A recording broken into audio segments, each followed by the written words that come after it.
Bendiciones, hermanos. Bueno, ya estamos de vuelta acá en un video nuevo para poder hablar de algunas cosas que en este caso tienen que ver con los tiempos, el tiempo en que estamos viviendo, un tiempo de cambio de época. Y lo que quiero hacer aquí, primero, en primera instancia, es hacer una especie de introducción de cómo hemos llegado hasta acá.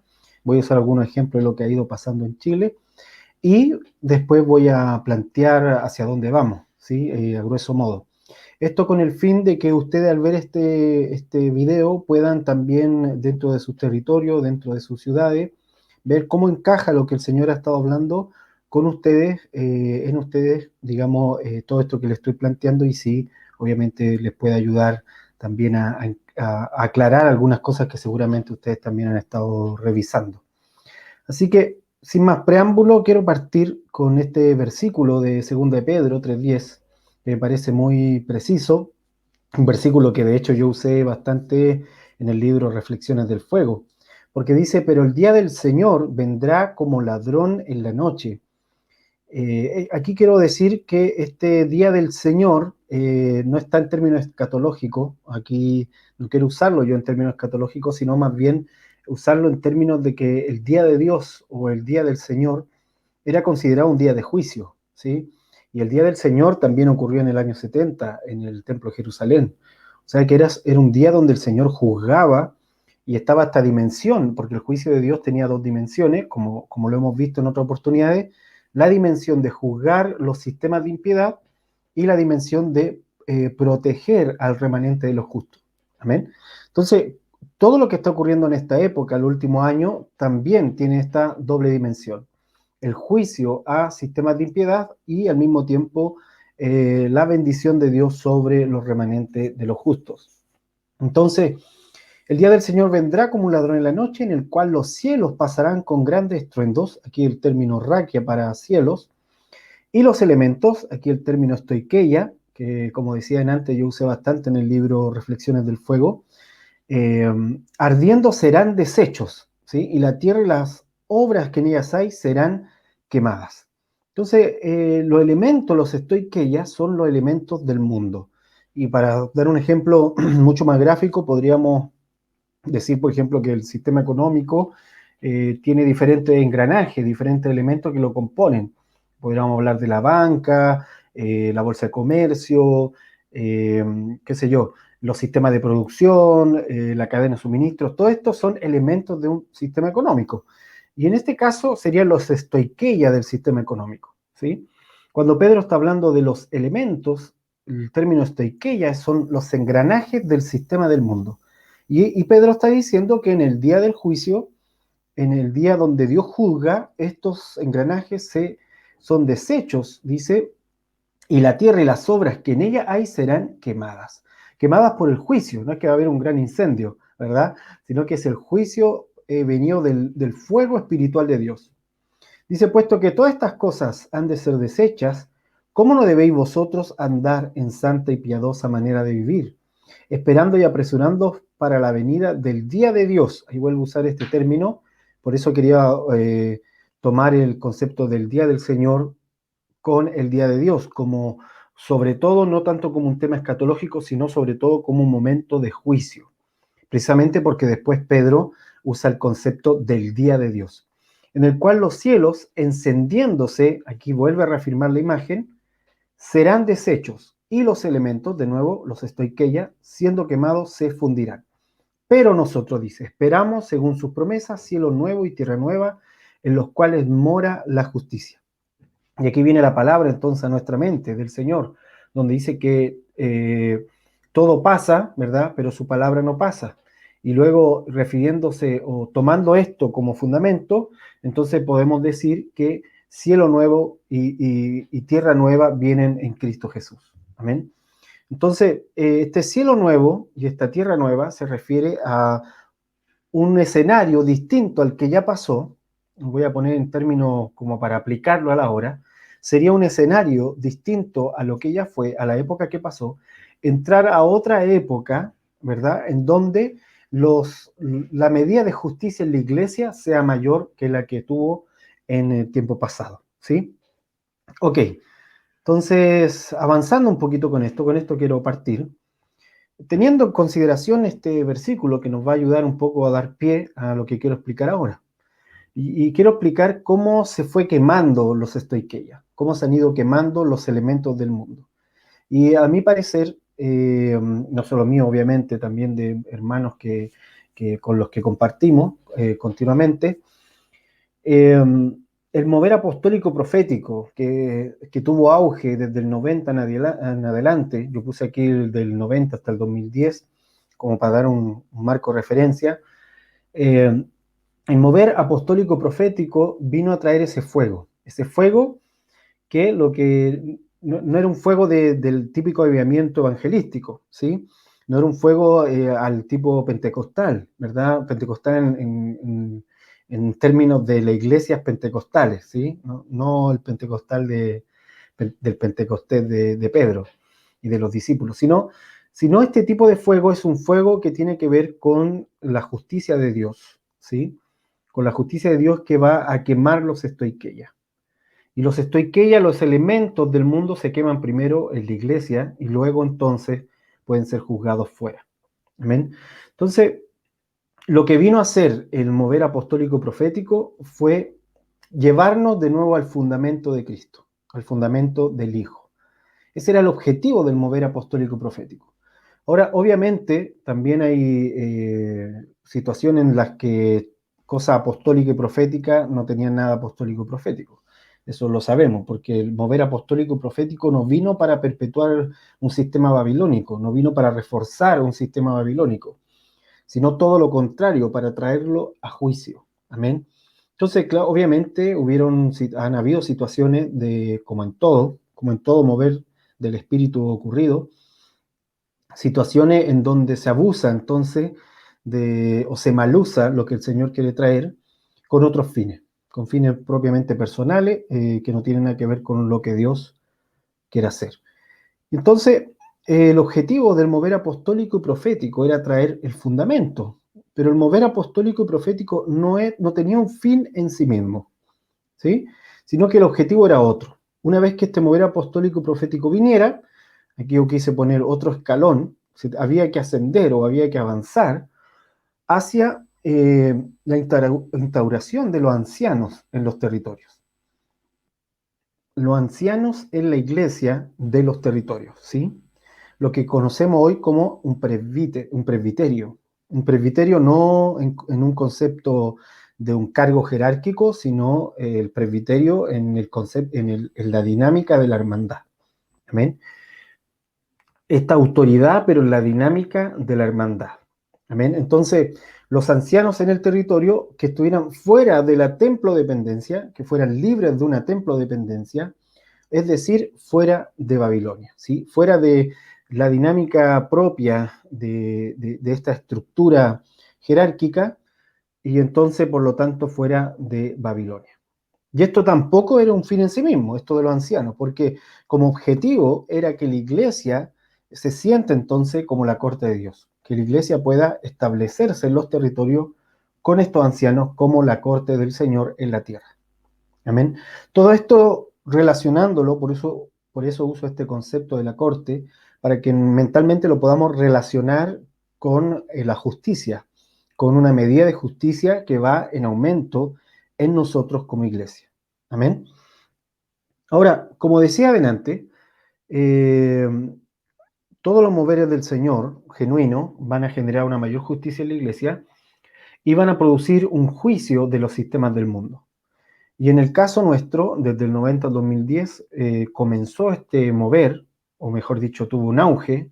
No quiero usar la palabra comenzó porque la verdad es que desde el 80 ya se veía el mover profético operando, solo que del 90 al 2010 podríamos decir que lo profético apostólico entró en elementos como la guerra espiritual, como la transformación de comunidades, se hizo algo amplio, no solo una experiencia de X lugares, sino que fue algo amplio. Y todo esto de la transformación de comunidades, de la guerra espiritual, del entendimiento del territorio, produjo entonces una iglesia, lo voy a poner en estos términos, que si yo era de una denominación eh, que tenía, digamos, iglesia en diferentes partes del mundo, de repente empiezo a mirar recién mi territorio, ¿sí? Y me empiezo a dar cuenta que mi territorio tiene ciertas particularidades, que es el territorio al que el Señor me llamó, y debo responder a ese lugar al que el Señor me llamó y donde Dios me puso de una forma particular, ¿sí? Y que a veces la estructura macro a la cual yo estoy, entre comillas, sujetándome, no me ayuda a avanzar en el sentido de que me va a imponer un modelo que a lo mejor no es algo que tenga cabida en el territorio donde estoy, ¿sí?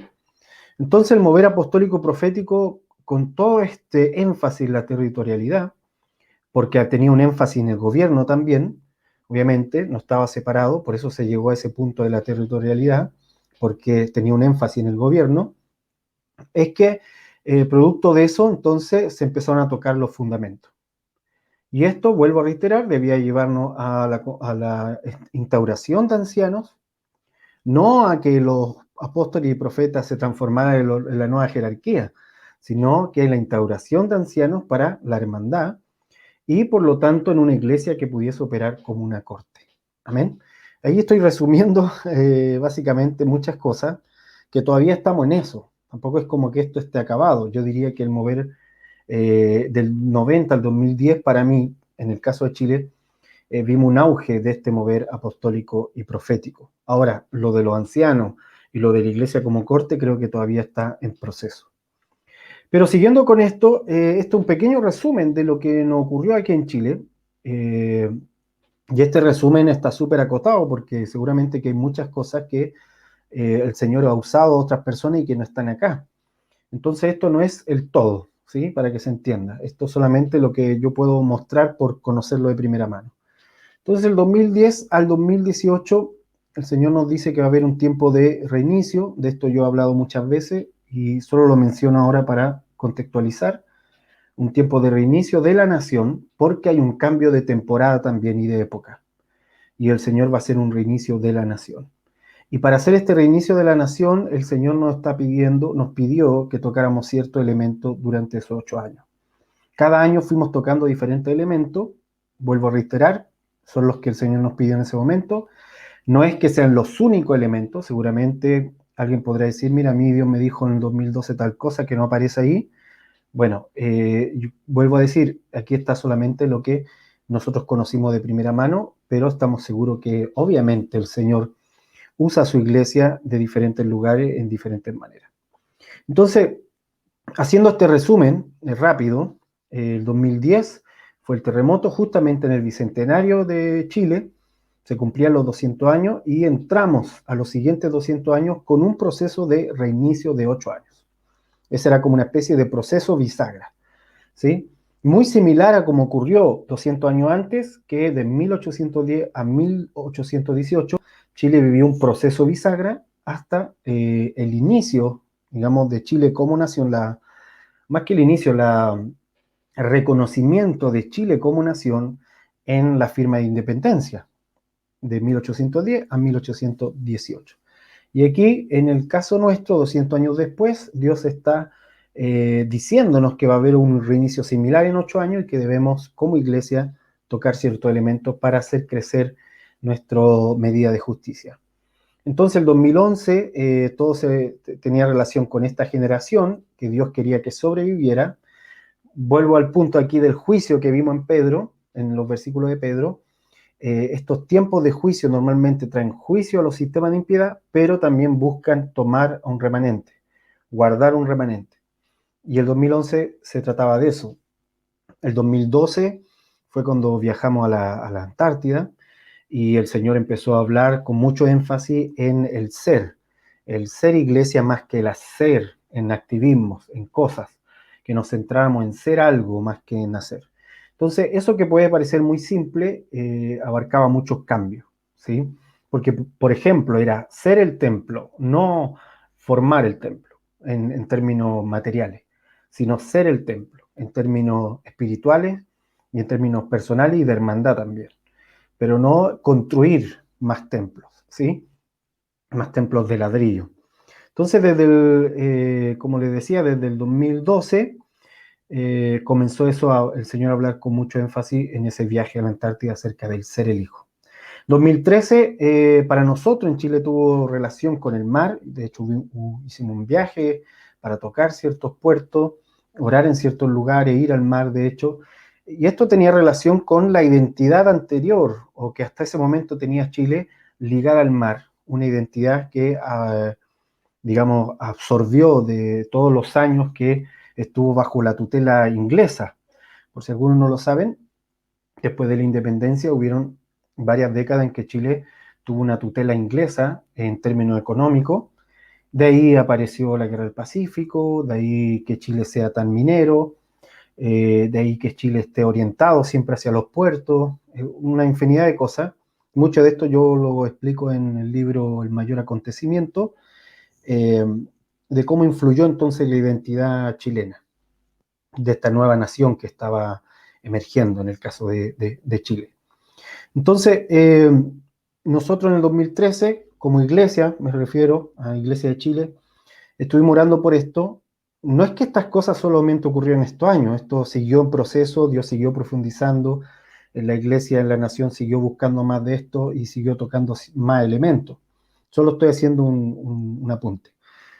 2014 fue quitar la sangre por todo el proceso de dictadura del 70 al 80, se cumplían 40 años, el 2013 se cumplieron, y el 2014, el 14 por ser un número de generación, era importante en este sentido. Porque todos los hermanos de Latinoamérica, por lo menos del Cono Sur, Argentina, Chile en este caso, Brasil seguramente también, todos los que fueron partícipes o sufrieron lo que se llamó la Operación Cóndor, eh, saben que en esa época hubo toda una generación que fue asesinada, torturada también, por toda una dinámica política que no viene al caso entrar en eso, porque ese no era el punto. El punto es que hubo asesinato y hubo tortura y hubo también desaparición de gente, y eso como sangre, como cautividad estaba en la tierra y había que hacerse cargo de eso. Entonces, ese año fue para ese elemento. Todos estos elementos fueron algunas cosas que el Señor nos decía como iglesia, como vigilantes de la nación, háganse cargo de esto. Tengan tiempo de intercesión, escúchenme lo que yo quiero decir acerca de estas situaciones que han ido ocurriendo y que ocurrieron. 2015 fue para nosotros ir a los lugares altos, ahí comenzó en gran manera, en gran medida, mejor dicho, todo el entendimiento acerca de los montes, porque Chile es una nación que tiene mucho monte, toda su frontera es de montaña, y porque también fue una nación que creció dándole la espalda a la montaña, dándole la espalda a todo lo andino y mirando solo hacia el mar, ¿sí? Esa era la identidad del Chile republicano, si se quiere decir así. Entonces, eso fue el 2015 y ahí fuimos a lugares altos. De hecho, ahí hubo toda una preparación para nosotros en Chile espiritual para luego el 2016 subir a la Concagua, que fue como una especie de culminación de ese tiempo, ya con la participación de diferentes naciones de Latinoamérica. Y luego el 2016, en el transcurso del 2016, el Señor ya nos estuvo hablando acerca de los hijos de la mañana. Este es un concepto que hemos usado bastante para referirnos a una reforma distinta. Los hijos de la mañana y ver cómo Dios ve. Eso, que parece que fueran dos cosas distintas, pero en realidad es lo mismo. ¿En qué sentido? En el sentido de que la mañana tiene que ver con algo que está adelante, con algo a lo que hay que ir, con algo, una dimensión a la que hay que entrar. La mañana es cuando la noche del día anterior ya pasó. Y Jesucristo es la mañana en el sentido de la resurrección, en el sentido de una nueva era en Cristo, de una nueva humanidad en Cristo. De hecho, de una nueva tierra también en Él. Amén. Y ver cómo Dios ve también apunta a ese mismo, a lo mismo, hacia que Dios está mirando hacia adelante y necesitamos entender cómo Dios está mirando hacia adelante. ¿Sí? Y eso fue en el año 2016, donde le dimos vuelta a esto bastante y profundizamos sobre esto. Vuelvo a reiterar, todos estos puntos siguieron escarbándose, seguimos buscando entendimiento acerca de todo esto hasta el día de hoy, y hemos ido creciendo en este asunto, pero esos son como años que fueron fundamentales para todos estos puntos que le estoy mencionando.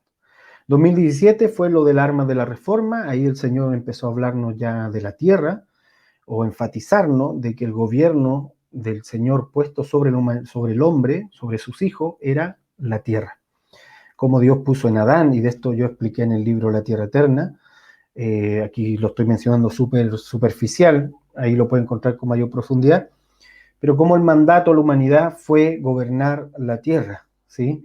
Y que entonces cuando una vez que nosotros volvemos al reino, volvemos a la hijdad que alguna vez Adán fue llamado a tener, volvemos a acercarnos al Padre por medio de Jesucristo, entonces el mandato original vuelve a nosotros. Y el mandato original era ejerce dominio, ejerce gobierno sobre la tierra.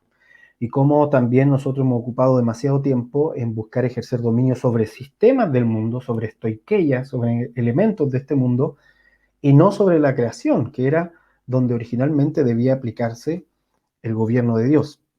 Entonces en este libro, La Tierra Eterna, ya puede encontrar como más detalle de eso. El punto aquí es que desde el 2017, Armas de la Reforma nos empujó hacia allá.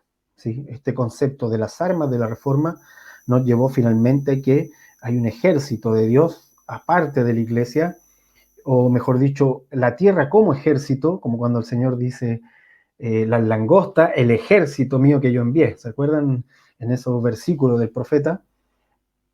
Entonces también la tierra, de alguna manera, busca asociarse con la iglesia para poder llevar a cabo la voluntad del Señor en los diferentes territorios. Y entender eso fue parte del 2017 y desde ahí en adelante partimos, digamos, indagando sobre este asunto de una forma más profunda. Y el 2018, unido a lo anterior, a lo de la creación que le comento, lo de la tierra, fue Dimensión Juan, podríamos decir que fue un resumen de poder seguir entendiendo esto de laicidad y la hermandad. ¿Por qué? Y aquí lo pongo súper simple. Estoy haciendo un resumen 2010-2018, 8 años en un par de minutos.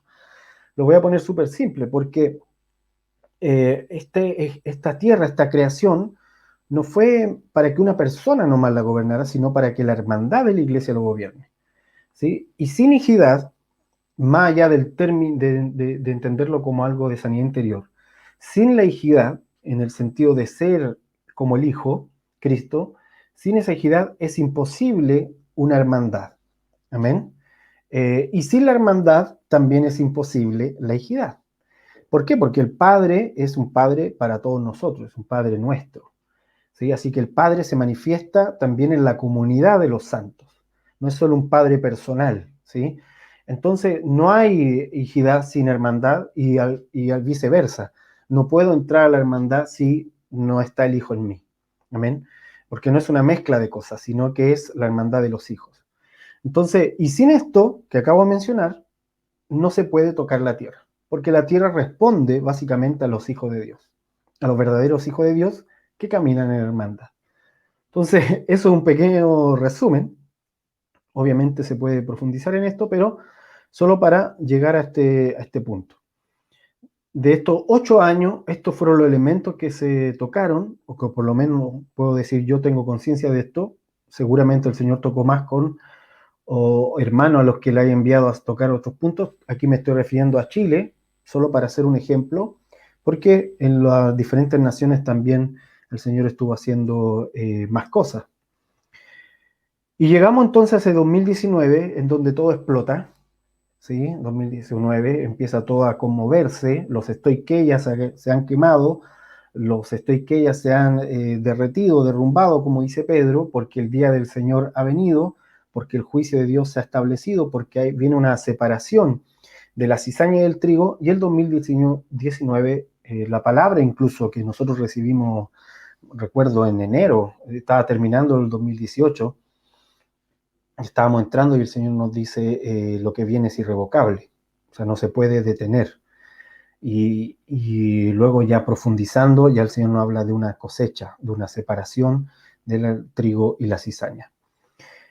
Y aquí lo que quise poner fueron los diferentes países, porque no solo Latinoamérica tuvo conflictos sociales, muchas naciones tuvieron, más de 40 naciones, algunos dicen, y otros dicen que más incluso.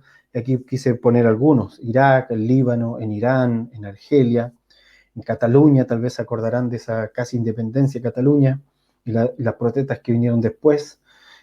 Francia, los chalecos amarillos de Francia, en Reino Unido, estaba todo el tema del Brexit, en Georgia también, en Bolivia, en Chile, bueno, el caso de Chile fue conocido, en Colombia también hubieron protestas en ese año bastante fuerte, en Ecuador por el tema del combustible, en Hong Kong también, no sé si recuerdan que China estaba anexando de forma completa Hong Kong, y en Pakistán otras protestas. Entonces, todos los elementos que sostienen, digamos, a la sociedad, la aglutinan, en cierto momento pierden su fuerza y entonces ya no pueden aglutinar esto y se empieza todo a volver anárquico o empieza todo este caos.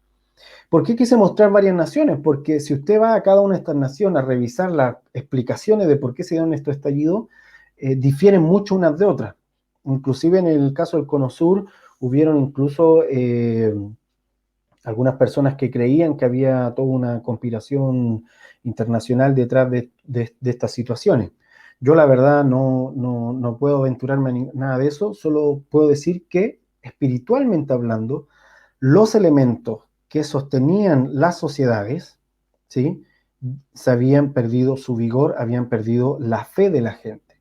Como la corrupción quedó tan en claro, como la corrupción en los años anteriores, producto de esta medida de justicia que se eleva en la iglesia, entonces lo corrupto se muestra.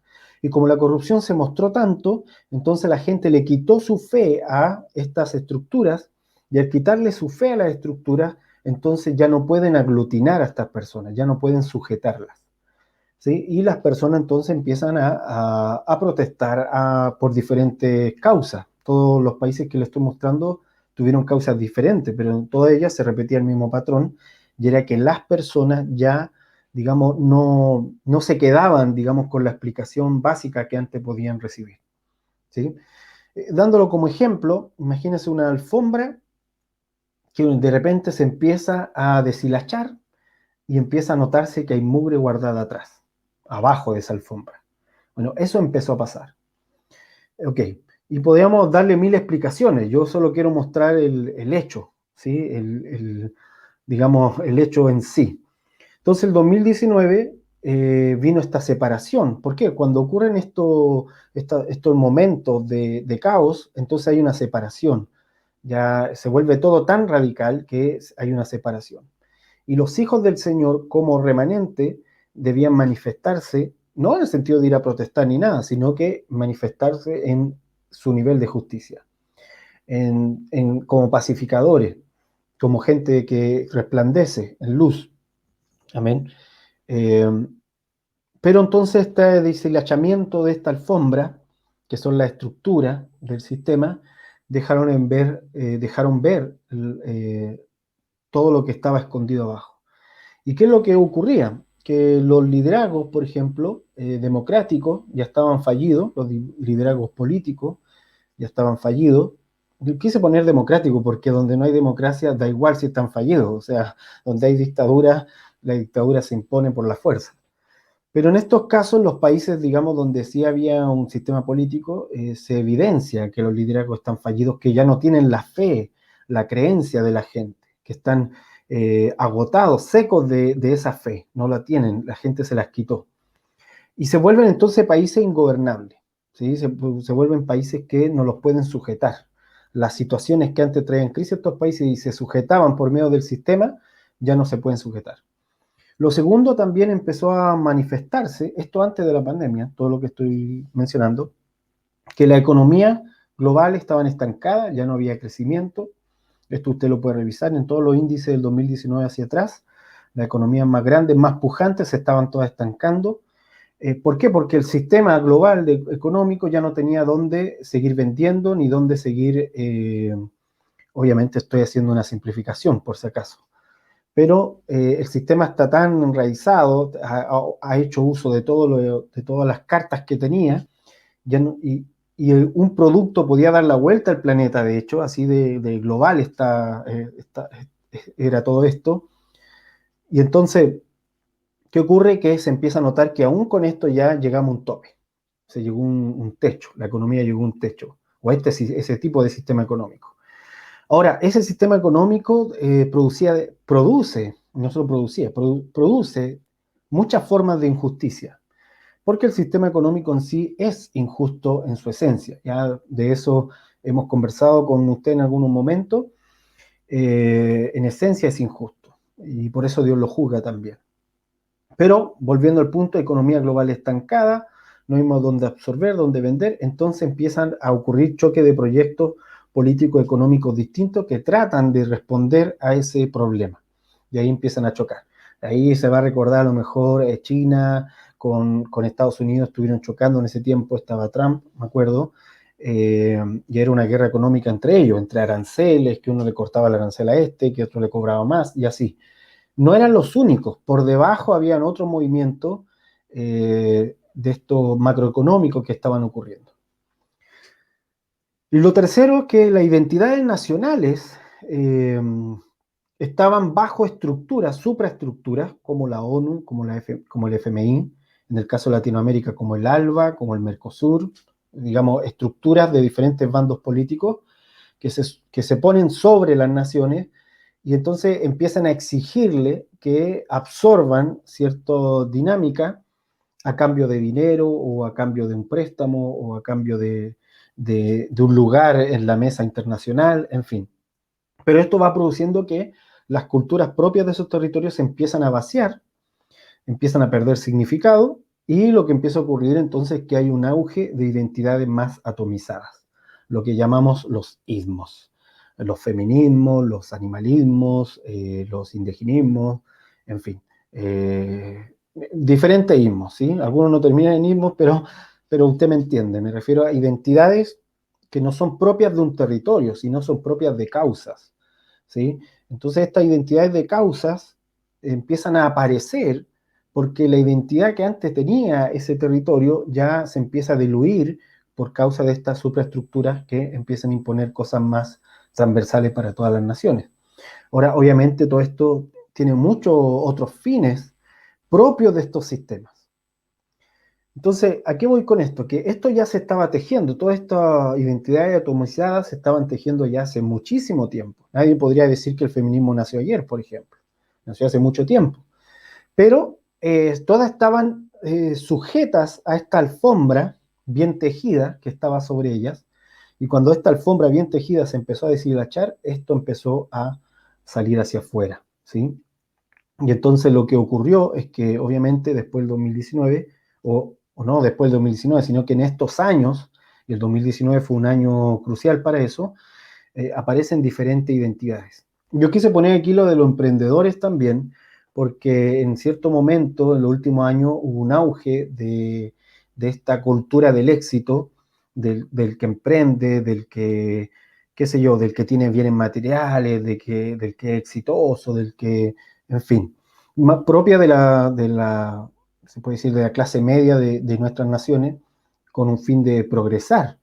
¿Sí? Pero todo esto, obviamente todo esto tiene que ver con dinámicas de esta época, ¿sí? Eso es lo que quiero mostrar. Y no son identidades territoriales en el sentido de que respondan a una tradición territorial, ¿sí? Respondan a un folclore, no, sino que son identidades más atómicas, digamos, que podemos encontrar en diferentes naciones al mismo tiempo. Entonces, los animalistas, por ejemplo, el feminismo, ya lo puse ahí, el indigenismo, en fin. Ahora, vuelvo a decir, todo esto ya existía antes, ya venía hace años esto creciendo, unos más que otros, pero al final lo que ocurre es que esta alfombra deshilacharse no tiene cómo sujetar lo que está abajo, entonces lo que está abajo cobra relevancia, ¿sí? Ahora, en el caso de la iglesia, aquí voy a aplicar un poco. El punto es que nosotros como iglesia no podemos caer en el juego del blanco contra el negro, porque eso es lo que ocurre con la ideología, se radicalizan y luego se encuentran peleando contra algo o crean un enemigo contra quien pelear.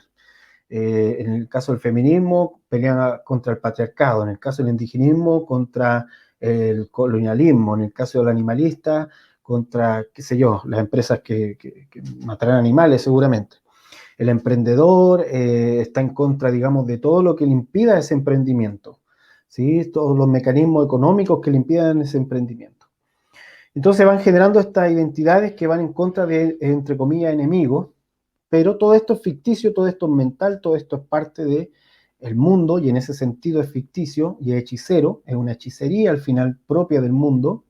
De esto, en algún momento lo mencioné en el libro Dimensión Iglesia, y de hecho hice la comparación de Jezabel con la ONU también, para explicar cómo opera la hechicería en el caso de Jezabel, mostrándose la manera de manipular, la manera de usar testigos falsos, la manera de imponer un culto específico, la manera de perseguir a los profetas. Todo esto, lo que hacía Jezabel, es calcado, se puede ver, de hecho muy calcado, en las diferentes identidades que se van atomizando y que van agarrando una forma, ¿sí? Un cuerpo, van ocupando estos mismos mecanismos de hechicería, ¿sí? De perseguir a los que hablan en contra de ellos, de no perseguir a lo mejor en términos de ir a dispararles, pero sí atacarlos, pero sí intentar neutralizar lo que dicen, eh, y obviamente moverse por debajo también, ocupar testigos falsos. O sea, todos estos sistemas se mueven así, todo por una lucha de poder, ¿sí? Al final todo se reduce en eso. Ahora, no me voy a quedar pegado aquí porque es bastante, como para darle bastante rato. Y aquí quiero mostrarle una foto, porque como les decía, tuvimos este proceso de cambio entre el 2010 y el 2018, y en el caso de Chile, y aquí voy a usar el caso de Chile, en el caso de Chile hubieron dos presidentes, o dos periodos, uno lo tuvo Piñera, el otro Bachelet, y luego el siguiente segundo periodo de Piñera, que fue el que acaba de salir hace poco, eh, estuvo justamente su segundo periodo en el momento en que el señor ya había dicho 8 años atrás que iba a ser el momento de cambio, el momento de transformación y por lo tanto de crisis. Desgraciadamente le tocó a él, obviamente. Yo creo personalmente que el señor pone a las personas que quiere poner o permite que estén los que, dependiendo de la iglesia, obviamente ahí depende de si la iglesia está despierta o no. Pero pongamos en el caso que la iglesia está despierta, está orando, en fin, y los gobernantes entonces políticos o gobernantes civiles finalmente, sean buenos, sean malos como personas, el Señor los va a usar para su voluntad si la iglesia está despierta intercediendo en ese sentido. Entonces, habiendo dicho eso, quiero que noten algo interesante, que no encontré una mejor forma de resumirlo. Si se fijan, la primera foto, estas son las fotos oficiales de los presidentes, estas fotos se cuelgan en todos los edificios del gobierno, del Estado, en todo Chile, y estas son las fotos oficiales. Entonces se fijan en la foto oficial de Piñera, su primer gobierno, 2010-2014, está manifestando la identidad eh, que Chile siempre tuvo en su momento, una identidad muy, entre comillas, del patriotismo del Chile. O sea, con la montaña atrás, con la montaña en la espalda, mirando hacia el mar, porque obviamente si la cordillera está atrás, entonces él está mirando hacia el mar, y con la bandera al lado ahí todo patriota, ¿sí? Con toda esta idea patriótica. Entonces él lo está graficando, y esta idea como de tecnócrata, de empresario, incluyendo la corbata roja, o sea, todo una imagen patriota. Ahora, ya habían pasado, cuando él se va, ya habían pasado 4 años donde Dios había empezado a empujar a la iglesia a hacer ciertos cambios. En el caso de Bachelet, cuando aparece Bachelet, ella toma los siguientes 4 años, en que nosotros, como sabemos que estábamos en plena transición, y fíjense qué interesante que la foto de ella, su fondo no hay nada de fondo, ¿sí? ¿Por qué? Porque ahí está la pelea entre Chile como identidad o Chile sin identidad. Y obviamente en el caso Bachelet, Bachelet es un Chile sin la identidad conocida como patriótica, entre comillas, parte de la tradición folclórica, nada de eso corre con ella, ¿sí?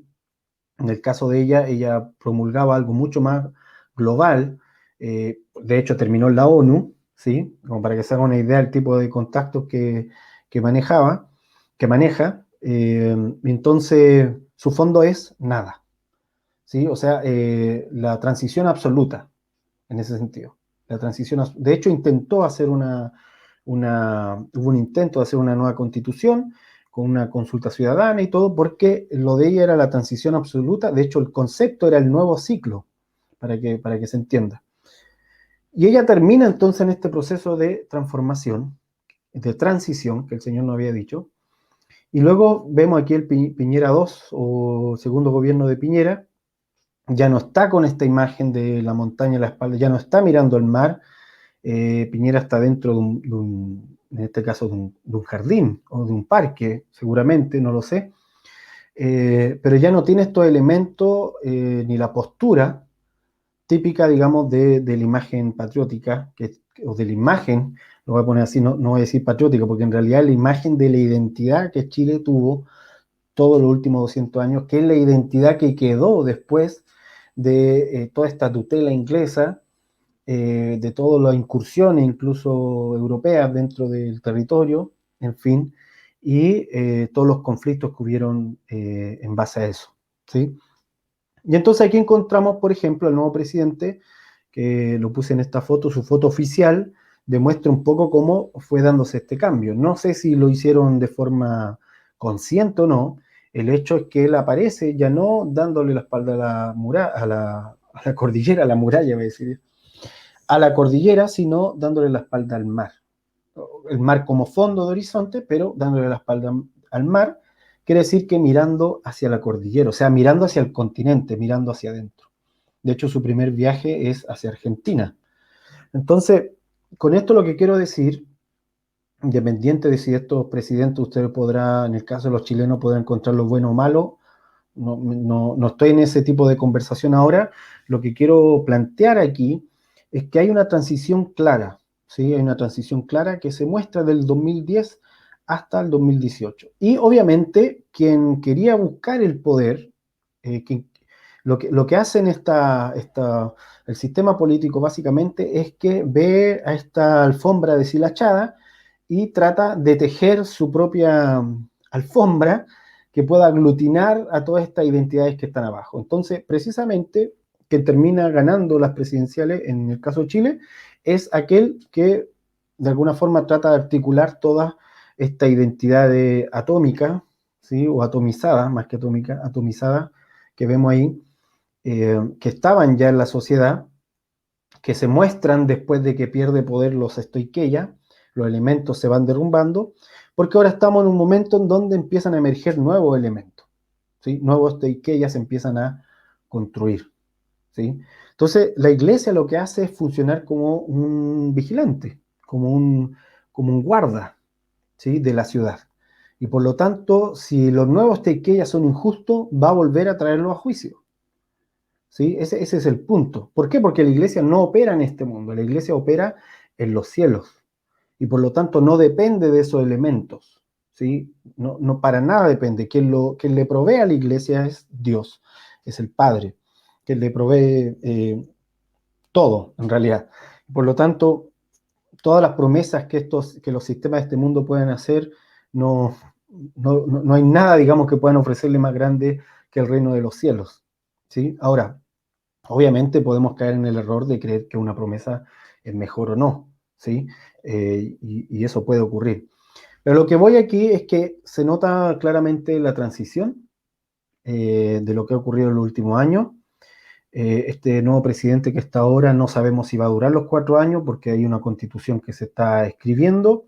Tampoco sabemos si se va a aprobar esa constitución que se está escribiendo. Todo va a depender de muchas cosas, pero el punto es que la transición está ahí, en proceso, y esto no va a terminar. Y esto quiero, en el caso de Chile, para nosotros por lo menos tenemos hasta el 2027, ¿sí? Eh, Se los digo así claramente, por lo menos hasta el 2027 nos vamos a ver un cuerpo completo de decir, ok, esta es la nueva identidad. No, van a pasar un par de años todavía, así que lo único que puedes hacer es aferrarte al Señor, porque este barco se va a mover un poquito más hacia adelante. Todavía vamos a seguir con movimiento. Manténgase en oración, sí, con fe, con esperanza, porque lo que estoy tratando de mostrarle es que nada de lo que ocurrió y ha ocurrido está lejos del entendimiento de Dios. Y de alguna manera ha estado hablándole a la iglesia de qué hacer y qué no hacer. ¿sí? Yo solo estoy mostrando lo que nosotros hemos escuchado, pero estoy seguro de que hermanos que a lo mejor yo ni siquiera conozco han estado también en lo que el Señor le ha estado hablando. Amén. Entonces, siguiendo con esto, quiero ir a este punto que me parece lo más importante. Aquí afírmese porque viene lo más relevante a mi parecer.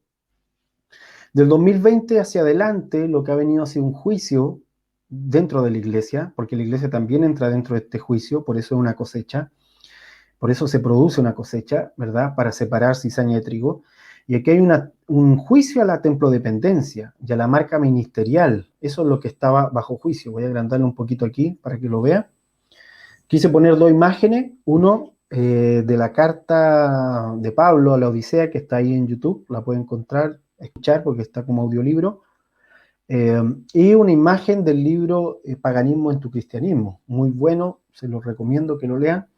Pero puse estas dos imágenes porque tiene que ver mucho con esto que voy a plantear aquí. Y es que el juicio del Señor que está ocurriendo, digo que está ocurriendo porque no ha terminado, a pesar de que la pandemia viene en caída. Sin duda se acaba la pandemia, pero ya hay guerra. Entonces, para que se haga una idea de que el movimiento continúa todavía, ¿sí? Hay guerra en Ucrania con Rusia. Entonces, el movimiento continúa. Y por eso estoy contando solo hasta el 22, hasta ahora. Sabemos que sigue ese juicio a la templo dependencia, a la marca. Y esto abarca mucho más que solamente salir de un edificio, ¿sí? ¿Qué es lo que abarca, por ejemplo? Aquí puse 4 elementos solamente para no extenderme tanto.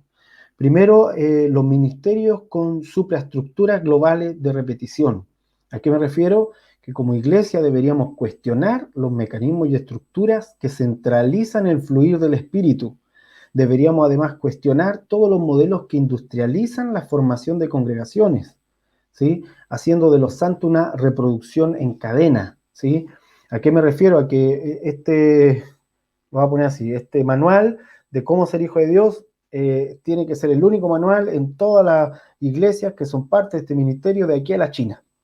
¿Sí? ¿Por qué? Porque el énfasis como está en producir hijos de Dios en cadena y que sean todos iguales y parecidos, que hagan la misma liturgia, que piensen lo mismo, entonces lo que se va produciendo es una macroestructura que trata de gobernar sobre muchas naciones. Y precisamente es eso lo que el Señor ha estado juzgando en la tierra. Amén. Esa macroestructura es algo que el Señor ha estado juzgando. Y entonces como iglesia no podemos participar de aquello que Dios está juzgando. Tenemos que mirarnos a nosotros mismos para limpiarnos de eso. Puede que eso tome tiempo, pero es necesario empezar. Segundo, los liderazgos piramidales y la jerarquía rígida. ¿Por qué? Porque una iglesia que tiene esa jerarquía rígida y piramidales es una iglesia que no sabe oír y hacer lo que el Padre le pide. ¿Por qué razón? Porque obviamente depende tanto de una jerarquía rígida, y aquí quiero hacer una aclaración, no me refiero a una iglesia sin autoridades, porque las autoridades sí están claras en la escritura cómo operan, de hecho los ancianos son autoridades, sino más bien una iglesia que tiene esa autoridad no en una dinámica de hermandad, sino una dinámica netamente jerárquica y piramidal.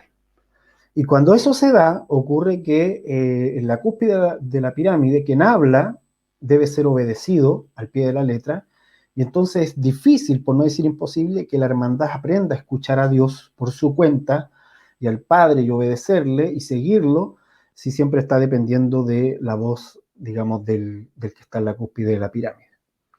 Entonces, eso también está siendo juzgado.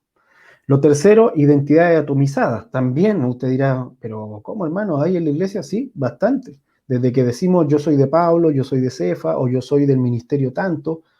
Esa discusión, ¿sí? Lo vimos, por eso quise hablar del año 90 hacia adelante. Porque una de las cosas que trajo el mover profético con la guerra espiritual, con la transformación de comunidades, con la transformación de los territorios, es que hermanos de diferentes denominaciones se empezaron a reencontrar y a darse cuenta que estaban ambos creciendo en Cristo. No era un movimiento ecuménico para nada, sino que era un mover de poder reconocer al Hijo de Dios que está frente a mi casa, digamos, que no va a lo mejor al templo donde yo voy, que tiene una marca específica que dice Templo de los Santos de tal cosa, tal vez va a otra cosa, pero resulta que él también ama tanto al Señor como yo. Entonces, en este mover territorial que vino con lo profético y apostólico, hubo ese reencuentro de la iglesia. Pero sin embargo, no hemos logrado, eh, como iglesia creo yo, que no hemos logrado mucho desterrar esta idea, esta identidad pequeña, porque así como usted ve en el mundo gente que dice yo soy de esta ideología y otro de otro, que son las que les mencioné antes, también en la iglesia hay gente que dice yo soy de este ministerio porque en este ministerio creemos esto, y en fin, y al final se cae, es lo mismo.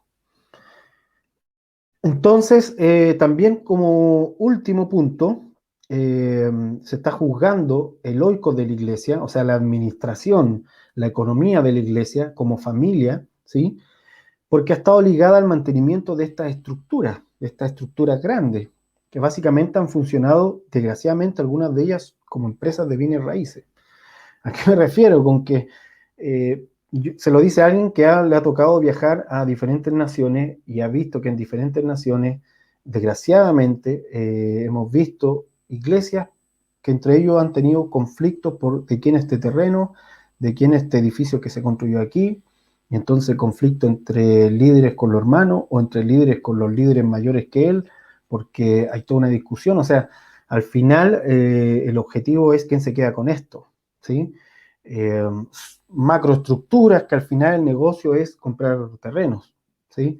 Entonces, nada de esto tiene que ver con el reino de Dios. De eso yo creo que todos acá estamos de acuerdo, ¿sí? Todos los que estamos en este viendo este video. Entonces, esto no tiene que ver con extender el reino de Dios, también es un elemento que está siendo juzgado. Amén. Eh, entonces, ¿qué hacemos con esos edificios? ¿Qué hacemos con esos templos de ladrillo? Bueno, lo primero es salir de ellos en nuestro corazón y segundo, salir en la práctica, empezar a buscar la manera de soltar la dependencia del templo. Para eso, en YouTube usted puede encontrar una serie de videos que se llama ¿Qué hacemos con los templos?, donde tratamos de encontrar respuesta a ese problema o a ese punto. ¿Qué hacemos entonces? Digamos que como congregación ya tenemos un edificio que se construyó, pero ¿qué podemos hacer con él? ¿Lo derrumbamos a golpe? No, no tiene sentido. Encontremos entonces una manera de que este edificio le dé gloria al Señor sin que sea un templo. ¿Sí? ¿Y por qué es crucial? Porque entonces cuando dejo de hacer que esto sea un templo, por fin puedo poner la mirada en que el templo somos nosotros, como hijos del Señor y como hermandad. Amén. Por eso Hebreos dice 13:12, por lo cual también Jesús, para santificar al pueblo mediante su propia sangre, padeció fuera de las puertas. Salgamos pues a él, fuera del campamento, llevando su vituperio. Porque Jesucristo fue acusado en el templo, fue tomado por los guardias del templo en Getsemaní, fue apresado por ellos, fue llevado, fue juzgado por los líderes del templo. Claro, usted me va a decir, pero ese es el judaísmo, pero el sistema es el mismo al final. Los edificios, los templos como edificios generan siempre los mismos sistemas, porque el mecanismo de control es quién tiene la llave de este edificio, quién realmente decide por este edificio y quién deja entrar y quién no. Y de hecho, ahora con todo el tema de la pandemia, ese ha sido la gran discusión. O sea, con los gobiernos lo único que han tenido que hacer es decirle a la iglesia, con estas condiciones abran sus templos, y al final el gobierno está decidiendo quién entra o no a las reuniones, bajo qué condiciones. Y si un hermano decide no ponerse las cosas en el brazo, entonces no puede entrar. No puede entrar porque no tiene el pase que permite el gobierno para poder entrar y tener las reuniones en espacios cerrados. Obviamente una política de sanidad o de higiene, como quiera decirle, pero el punto es otro. O sea, más allá de discutir el tema de la pandemia, el punto es otro. El punto es que estando el edificio ahí como eje central de la reunión, entonces el Señor deja de ser el eje central y nosotros dejamos de ser el templo. No pueden haber dos templos. Entonces, ¿eso quiere decir, hermano, que siempre tenemos que juntarnos afuera? No, eso tiene que decir solamente que yo me puedo juntar en un lugar mientras eso no sea un templo. Bueno, ¿Qué hacemos con los templos? Entonces se los recomiendo, ahí hay muchas más formas de responder todas estas preguntas, porque no es el tema de ahora, solo estoy mostrándole lo que se ha estado enjuiciando y hacia dónde vamos, ¿sí? Hacia dónde estamos caminando. Porque no crea que estos mecanismos de control que han aparecido con la pandemia van a quedar ahí. O sea, no crean que no los van a volver a usar para otras cosas. Entonces, o nos soltamos de la dependencia de este tipo de cosas que otros pueden gobernar por nosotros, y empezamos a buscar otro tipo de mecanismo. O sea, como iglesia debemos pensar en que es posible que mañana nos pongan otras condiciones para entrar en los templos de ladrillo. Entonces, hermano, si tú dependes de eso, tienes que pensar desde ya en cómo no depender de eso. Amén. Ok, y para eso les recomiendo esa serie de videos porque hay muchas respuestas acerca de ese tema. ¿Para qué? Como les decía al principio de este video, el mover apostólico profético debía llevarnos a los ancianos para que la iglesia se transformara en la corte de Dios. ¿Cómo se transforma la iglesia en la corte de Dios? Bueno, sentado a la mesa, porque la mesa es el lugar del pacto, la mesa es el altar, la mesa es el lugar donde está el tribunal de Cristo. Amén. Cuando digo la mesa, estoy siendo, no quiero ser literal, ¿sí? Porque a lo mejor no hay una mesa al medio, a lo mejor están sentados en una alfombra y la alfombra hace en ese rato de mesa o en un parque, o a lo mejor no están comiendo, pero lo que voy es que es la dinámica de la mesa. Jesucristo cuando hace la cena del Señor, Él está ahí estableciendo juicio, ¿sí? Las bodas del Cordero, como concepto, la boda del Cordero tiene relación con esto, es el momento de Dios para enjuiciar. Amén. Ok, entonces ese era el fin, porque habiendo el mover apostólico profético empujado a la iglesia al fundamento, entonces aparecen los ancianos pueden entonces ayudar a esta identidad territorial de la iglesia, ayudar a la hermandad, a la formación de la hermandad, y podemos transformarnos en una corte, amén, sentada a la mesa. ¿Para qué? ¿Cómo logramos esto? Primero, practicar la iglesia en casa, en las plazas, para poder soltarnos del templo, del templo de ladrillo. O sea que los grupos más pequeños y los discipulados que buscan transferir vida más que información sean entonces la piedra que destruye Babilonia. ¿Sí? La pequeña piedra que destruye Babilonia, en este tiempo, dice la escritura que Daniel vio una pequeña piedra que golpeó sobre esta gran estatua que era Babilonia y se derrumbó.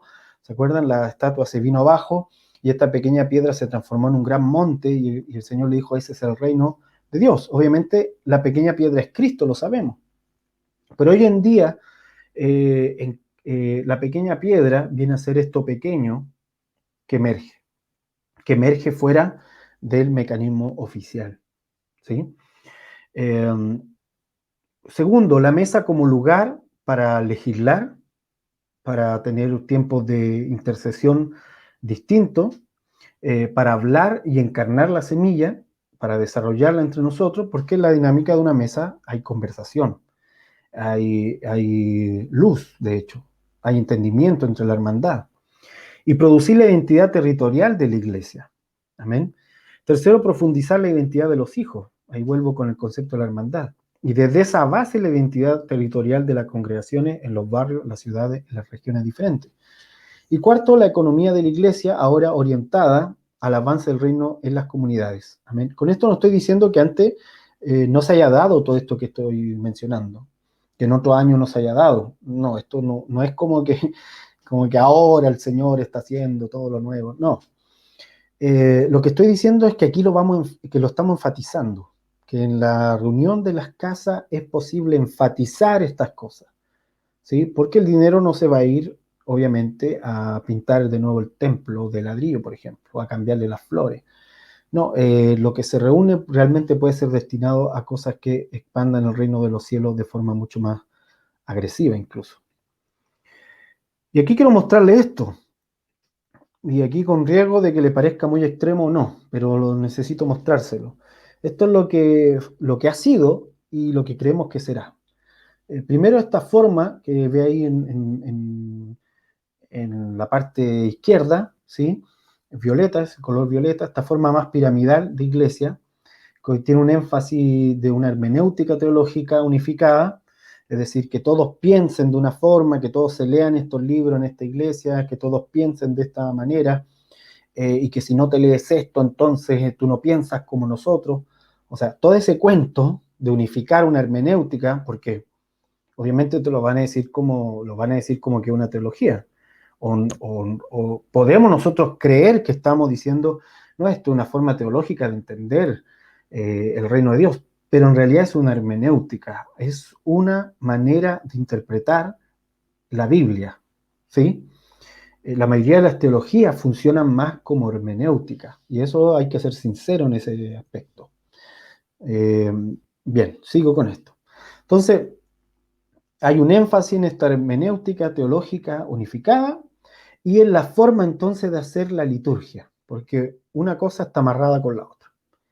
Y entonces esta estructura de por sí son más piramidales, tienen un templo madre, un templo central, tienen locales por todas partes o templos más chicos, ¿sí? Siempre el problema empieza cuando hay otro templo que empieza a crecer grande. Y tienen supervisores también, hermanos que funcionan como supervisores para revisar que la hermenéutica siga siendo unificada, que las liturgias sean parecidas, y si no es así, empiezan los conflictos. Eh, y esto es lo que ha sido, ¿sí? Y aquí hay un problema serio que hay que solucionar. ¿Y qué es lo que viene? ¿O qué es lo que está ocurriendo? ¿Sí? Que está emergiendo rápidamente, porque esto no es lento. Aquí voy a ser súper sincero, hermano, esto no es lento, está ocurriendo en las naciones rápido y está creciendo. ¿Qué está ocurriendo? Hay una iglesia con un énfasis en vivir y crecer en Cristo, ¿sí? Y aquí quiero ser claro, entender lo que es vivir a Cristo y crecer en Él, ¿sí? Aquí no hay un relajamiento de la santidad, ni un relajamiento de lo que es Dios o de entender el reino, todo lo contrario. Yo creo que aquí hay una mayor profundidad, de hecho, en ese aspecto, porque se busca vivirlo. Amén. Y en ese sentido también hay un énfasis en las relaciones de hermandad, ¿sí? Y se originan iglesias que son casas en los barrios, iglesias que son grupos que tienen proyectos, pero que son todos hermanos y tienen proyectos a veces lo voy a poner este término, tengo un proyecto para ayudar a los niños de este país que tienen tal enfermedad, ok, pero resulta que son grupos que son hermanos y entonces ellos funcionan como iglesia porque ellos son la iglesia, ¿sí? Y se reúnen a la vez que trabajan en estos proyectos. Eso también está ocurriendo y es una forma de hacer iglesia que está últimamente creciendo bastante. Y también grupos dentro de etnias, ¿sí? Dentro de etnias que no se plantean occidentalizar a la etnia, sino estar dentro de la etnia y mostrarle el reino de los cielos, enseñar, por sobre todas las cosas, enfatizar el reino de los cielos, enseñar a vivir como Cristo, relacionarse con Él y dejar que el Espíritu Santo obre en ese lugar de una forma particular. Amén. Eso está ocurriendo y por eso digo que en medio de todos estos juicios que le acabo de mencionar, que está sacudiéndolo todo, también está ocurriendo esto, ahora mismo en este tiempo. Y ya avanzando al final, ¿cuál es el desafío entonces que tenemos más inmediato, el más urgente? Esto que está aquí hice una comparación en dos formas de hacer iglesia. Primero, ante lo presencial era en base a espectadores, ¿sí? La parte que está ahí a la izquierda, la primera, lo presencial en base a espectadores y usando la tecnología para promocionar ese espectáculo. Cuando digo que lo primero era lo presencial en base a espectadores, que claro, es presencial, pero finalmente no nos conocemos entre nosotros porque yo saludo al hermano, pero luego me siento solo a ver lo que va a ocurrir adelante. Esta forma de liturgia donde, no, donde mi participación es como espectador y actúo en la medida en que me concentro igual para poder ser parte, ¿sí? Esta forma, de alguna manera, va en declive, ¿sí? ¿Y por qué va en declive? Básicamente porque hay un énfasis en la mesa del Señor. Ahora, mientras más gente hay, mientras más grande es la congregación, es mucho mayor la tendencia a que esto ocurra, obviamente, porque hay mucho más gente, entonces, ¿cómo se ministra? ¿Verdad? Esa es la pregunta. Ahora, el problema no es que nos juntemos todos a escuchar a alguien, porque eso ocurría ya en la iglesia del primer siglo, eso ocurre también con Pablo. ¿Se acuerdan que estuvo predicando? De hecho, se durmió alguien de tanto que hablaba Pablo toda la noche, que se cayó y todo, y tuvieron que orar por él. Sino que ese no es el problema es cuando esto es la única manera de hacer iglesia. ¿Qué es lo que va ocurriendo? Que entonces no se generan los vínculos entre los hermanos y, como decía antes, mientras más grande la congregación, más difícil se hace. Porque incluso la manera esta de que alguien hable y el resto solamente escucha, si son grupos pequeños, también se puede generar vínculo una vez que termina el hermano de exponer lo que el Señor le dio para compartir. Hay tiempo para poder estar juntos porque somos pocos. Pero cuando el grupo es grande se hace más difícil, casi imposible, por no decir imposible. Y entonces esto fue generando que cuando empezaron a aparecer tecnologías, se empezó a usar la tecnología para promocionar ese momento. Yo puse espectáculo, pero no en el término peyorativo, quiero que se entienda, sino en el término de espectadores que van a ver algo.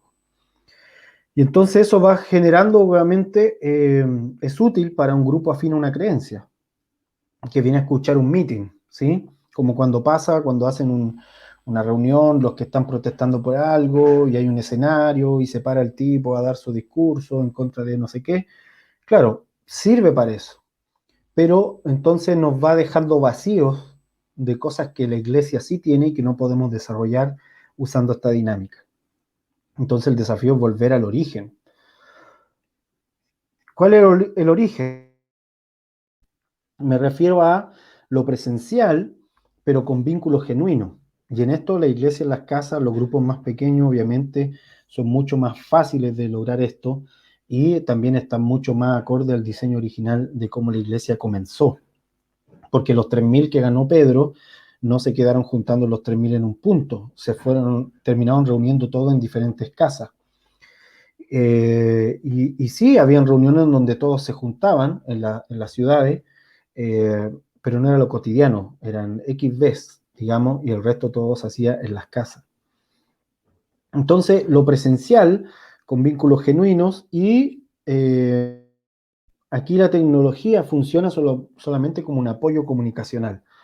Comunicacional en el sentido de que usamos la tecnología para mantener la comunicación. ¿Sí? Para mantener una comunicación que ya se está dando, para mantener un vínculo que ya se creó porque realmente le vi la cara al hermano. ¿Sí? Le vi la cara, conversé con él, sé con quién estoy hablando. Entonces uso la tecnología para eso. Tenemos que ir de un punto al otro entonces. Mientras más estemos avanzados de un punto al otro, mejor. Y vuelvo a reiterar, esto no quiere decir que entonces, hermano, no va a haber más predicadores, que no va por ahí, porque eso sí existía en la iglesia original. De hecho, Jesucristo predicó así. Pero no era el momento, no era todo el tiempo, quiero que se entienda eso. Jesucristo pasó mucho tiempo con los discípulos en la mesa y pocas veces, y de forma muy puntual, predicando para un todo. Entonces, tener una cosa sin la otra ha sido nuestro problema. Tener solamente el momento grande sin lo otro. Y alguien podría decir, pero hay grupos de discipulado y todo, pero no es lo mismo porque necesitamos que sea en las casas y dejar de depender del edificio. Amén. Ese es el juicio del Señor está viniendo sobre eso y nuestro desafío es avanzar hacia allá. Y tenemos algunos años para hacerlo. Porque de otra manera no podremos responder a necesidades que hay en la tierra hoy en día, necesidades propias de esta época a que el Señor nos llama a responder. Entonces, por último, con esto cierro. ¿Qué es lo que estamos viendo ahora? Todavía un grupo grande de iglesias que responden a estructuras grandes, ¿sí? Con grandes edificios, con ministerios que funcionan como marca. No quiero que se entienda, no estoy diciendo que no hayan hermanos en esos grupos, ¿sí? Lo que estoy diciendo es que no hay un cambio de un golpe a otro en la historia, nunca ocurre eso. Siempre hay algo que va emergiendo y va creciendo. Y lo que está emergiendo últimamente, el último año, ha sido precisamente lo que emerge, son los grupos pequeños en las casas y en otros lugares. Digo las casas porque también hay reuniones, como digo, de proyectos, de hermanos que están en base a hacer ciertos proyectos que el Señor los mandó, están generando iglesias también. Grupos de jóvenes que funcionan como iglesia en casa y en fin. Y también hay un grupo que están fuera de todo. Yo le digo los decepcionados, los que están decepcionados de la manera en que se hacía iglesia, pero tampoco han entrado, digamos, a cómo el Señor ha traído una reforma sobre la iglesia, no han entrado ahí. Hay un grupo grande de eso y esperamos que pronto se conecten a lo que el Señor está haciendo, porque la verdad es que Dios no nos llamó para estar aislados del cuerpo de Cristo. De hecho, estar aislado del cuerpo de Cristo tarde o temprano nos seca, porque Dios pensó a la iglesia como comunidad, no a la iglesia como una sola persona por ahí en el limbo perdido. ¿Sí? Necesitamos tener esta interacción con el Señor y con la hermandad. Amén. Entonces, con esto termino. Me voy hacia atrás para mostrar lo inicial y con esto termino. Aquí estoy. Esto que está acá. Entonces, lo que el Señor empezó a hacer, todo el mover apostólico y profético del cual hemos sido parte la mayoría de los que estamos acá o hemos tenido algún contacto con eso, eh, vino a traernos el fundamento del Hijo, volver al fundamento. Esto para que entonces pudiesen desarrollarse ancianos en los territorios, amén, se generen los presbiterios, por lo tanto un gobierno de la hermandad, amén, fuera de una templo dependencia, fuera de depender de un edificio, y cuando digo edificio también podemos incluir aquí fuera de depender de una estructura, entre comillas, ministerial, porque los ministerios existen. Lo que no responde Dios es a los nombres, a las marcas ministeriales, a eso Dios no responde. Es así, aunque no queramos reconocerlo, pero Dios responde a su iglesia solamente. No a Dios llama a alguien al ministerio, pero no para que él cree un logo, ¿sí? Y diga este logo va a ser perpetuo para siempre.